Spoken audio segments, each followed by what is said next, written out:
ছোট্ট একটি কিতাব, 600-700 পেজ, দেখে মনে হয় এর মধ্যে আর কত কথাই বা আছে।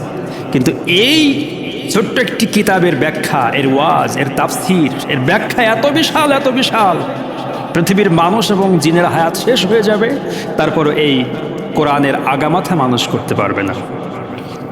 আল্লাহ রাব্বুল আলামিন সূরা কাহফের মধ্যে বলেন শেষের দিকে, قُل لَّوْ كَانَ الْبَحْرُ مِدَادًا لِّكَلِمَاتِ رَبِّي لَنَفِدَ الْبَحْرُ قَبْلَ أَن تَنفَدَ كَلِمَاتُ رَبِّي وَلَوْ جِئْنَا بِمِثْلِهِ مَدَدًا।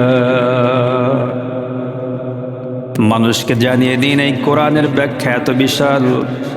অন্য জায়গায় বলা হয়েছে সাবআতু আবহুরিম মা নাফিদাত কালিমাতুল্লাহ। দুইটা আয়াতকে যদি একত্রিত করা হয় তাহলে সামারাইজ করলে এটা দাঁড়ায়, কোরআন আল কারিমের ব্যাখ্যা লেখার জন্য, তাফসীর লেখার জন্য তামাম পৃথিবীর সমস্ত সমুদ্র, মহাসমুদ্র, খাল, বিল, নদী, নালা, সব জায়গার পানি, 7টা সমুদ্রের পানি যদি একত্রিত করে কালি বানানো হয়, যদি কোরআন আল কারিমের তাফসীর লেখার জন্য লেখক হিসাবে মানুষ এবং জিনকে দায়িত্ব দেওয়া হয়, কলম হিসেবে যদি তামাম পৃথিবীর সমস্ত গাছগুলোকে যদি ব্যবহার করা হয়, আর কাগজ হিসেবে যদি তামাম পৃথিবীর সমস্ত জমিনটা ব্যবহার করা হয়, কোরআনের ব্যাখ্যা লেখা শুরু হয়ে গেল।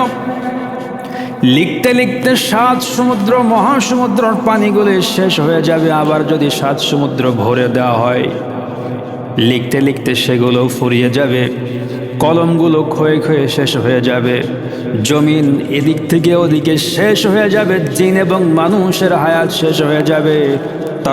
তারপরও কোরআন আল কারিমের তাফসীর ব্যাখ্যা লিখে মানুষের পক্ষে শেষ করা সম্ভব হবে না। এত বিশাল মহাগ্রন্থ কোরআন আল কারীম আল্লাহ রাব্বুল আলামিন উম্মতে মুহাম্মদের জন্য দান করেছে।